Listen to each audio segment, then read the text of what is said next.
reaction to living in a female body within a patriarchal system. So I'm going to speak more specifically today about things that pertain to my own experience. So it will likely not apply to everyone, and I do not expect you to view it as a general lesson, but maybe it will help you to understand my perspective better if that is something that interests you. To start, I've always been a tomboy since I was very young. My sister and I played a lot of sports growing up, and I didn't originally see a difference between boys and girls because I was naive and assumed the world to be uncorrupted. Everyone was equal in my eyes as a child. But there was a distinct moment in my childhood when I noticed that boys were trusted by society more than girls were, or at least that was how I interpreted it. I drew this conclusion from teachers saying the stereotypical, "Can I get X number of strong boys to move these chairs?" Oh. My kid self was immediately like, hell no. And I would stand up with the boys to move the chairs because, what do you mean strong boys? Are you trying to say girls aren't strong? I was a sporty kid. I saw myself as strong and wanted to be able to be trusted and expected to do strong person work. I also want to be abundantly clear that this had nothing to do with wanting to be a boy. I loved and still love being a girl, but I've always wanted to be respected and viewed as an equal within that love of my gender. So this divide that I noticed became something that was at the forefront of my mind for years to come. The system essentially got to me. I wanted respect as a girl. And at that age, the only way I thought I could achieve that respect was to like boy things and dislike girl things. I started hating pink and refusing to wear it. In 6th grade, there was a girl in my sister's class who would always draw me in a dress, which would genuinely piss me off because I never wore skirts or dresses because I didn't want to be girly and therefore seen as weak by society. As I got even older, I learned about the origins of marriage, including dowry, where a woman's father would essentially sell her off to a man along with a bunch of nice possessions. And I saw that, although things have changed, in this current day and age, women were still generally expected to give up their last names in favor of their husbands. This made me exponentially angry. At the age of 13, I made a definitive statement that I would never get married, and I stuck with that idea up until the age of 21, which is how old I am right now. And although I am no longer entirely closed off to the idea of marriage because I realize that whoever I choose will not be closed-minded or forceful because I would not give someone like that a chance, I am certainly in no rush to pledge myself to someone else, no matter their gender. It still feels like a means of giving my power away. I'm beginning to see that in this day and age, marriage doesn't necessarily have to be a monetary social contract for a woman, but it is hard to separate the ways of the past from my own current thinking. Whether and if I marry a man, a woman, or someone in between, I must never feel that they even have a modicum of power over me, nor I over them, because at that point, regardless of the fact that I am a romantic at heart, it will not be worth it because I will no longer feel free. And I view freedom to be one of the core values of life. So, needless to say, I was awakened to the patriarchy and the fact that I fall on the affected side of it at a very young age. I have been talking about sexism regardless of whether I was using the correct terminology since I was probably around 8 years old. This has shaped my whole life and worldview, and I'm so glad it has because I truly could not have lived any other way. I have such a strong need to be respected, and that is in part due to the fact that I show others so much respect no matter what. I always do my best to assume positivity and love as the motivation for other people's actions because the way I saw it was that I only wanted to spread love, respect, and understanding, so why would other people not feel that very same way? I mean, we were all innocent children at some point, and we all know what it feels like to be small and get treated badly. So of course, we should all want to help ensure that we and all of society around us doesn't have to feel small and disrespected ever again, right?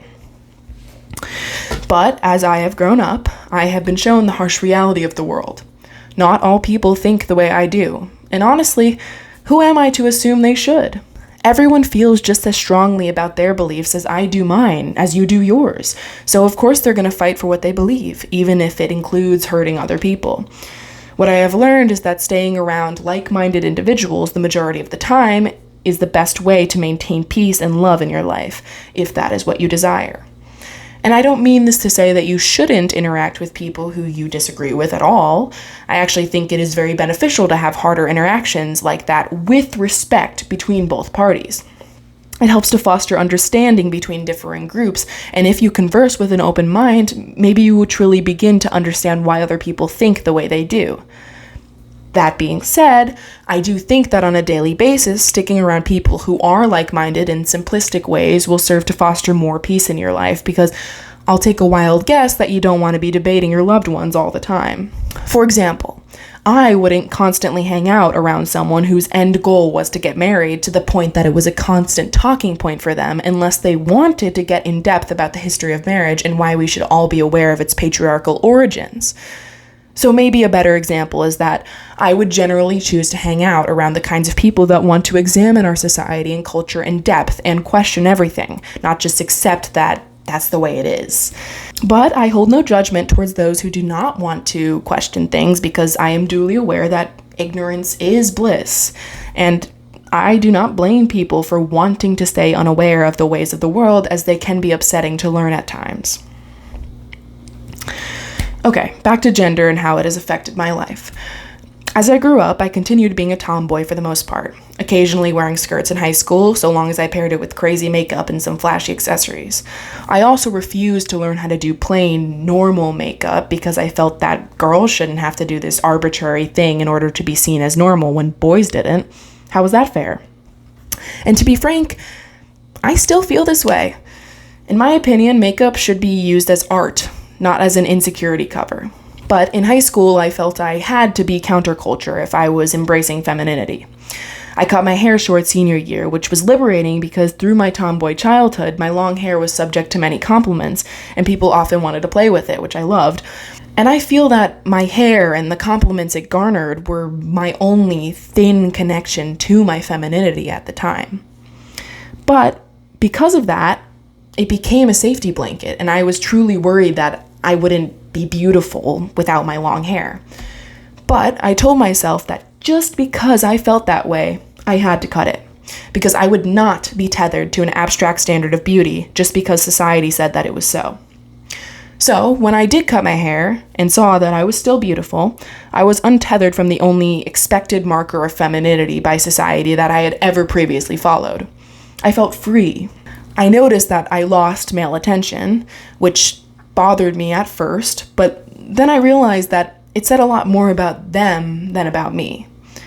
I wouldn't want to be with someone who wouldn't love me and find me beautiful regardless of my hair length. I mean, I'm thinking long-term with love, and at some point in life, we all lose our youthful beauty, and God forbid something else happened to take away my beauty before then.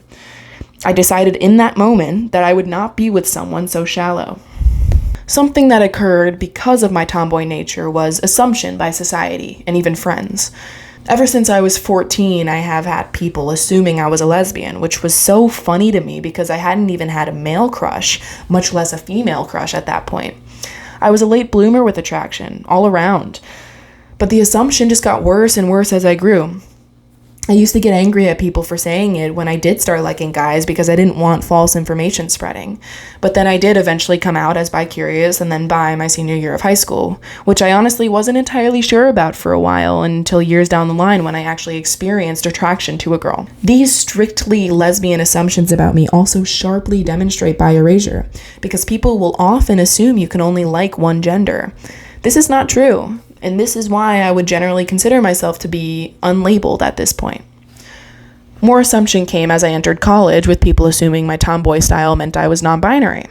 Of course, I corrected them, but over time I did end up wanting to experiment with my gender a bit, hearing the assumption so often and being cast as multiple different non-binary characters in college plays. And hey, people had assumed I liked women when I didn't, and then I eventually did, so maybe they had some credibility. So I tried out using she/they pronouns for a while, and then, because I didn't hear people using they enough, I tried out they/she. But over only a couple of months, I realized that I didn't feel like the pronoun suited me. For example, when people would refer to me as they, I would feel like they were talking about someone else. I would feel othered, like I wasn't in the room or something. So I let people know that I identified as a woman and used she/her pronouns again. Some people didn't take this well, but at the end of the day, it is my identity, and the whole idea when you are learning about your identity is that you should have room to experiment and figure yourself out. You should never be judged for not sticking with something.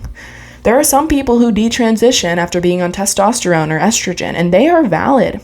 Just because they realize their transition didn't suit them doesn't erase the credibility of other trans people who do feel more comfortable in their transitioned identity. I also don't want to harp on this too long, so not as to fuel the right-winged ideologies that there is a gay agenda, but I definitely have experienced negative pressure within exploring my identity. One moment that I specifically think about a lot is when an old friend of mine said that he was waiting for my he-him arc. This bothered me a lot because, absolutely no offense to men, but I do not want to be a man, nor have I ever wanted that. But the idea was thrust upon me, and I began to overthink because that is what old me would do. I would question myself and say, have I explored enough? Is my expression of masculinity truly an expression of veiled, pushed down transness? Am I lying to myself? But I learned that no one could tell me who I was besides myself. And if I strongly felt that I did not want to be a man, then I was not one, no matter how many people assumed I was internalized and lying to myself. The truth of the matter is that the reason I have pushed femininity away is because I didn't want to be perceived as weak. I work out now, and before I was consistent at the gym, I was obsessed with having muscle because I wanted to be respected by men for doing what they were doing.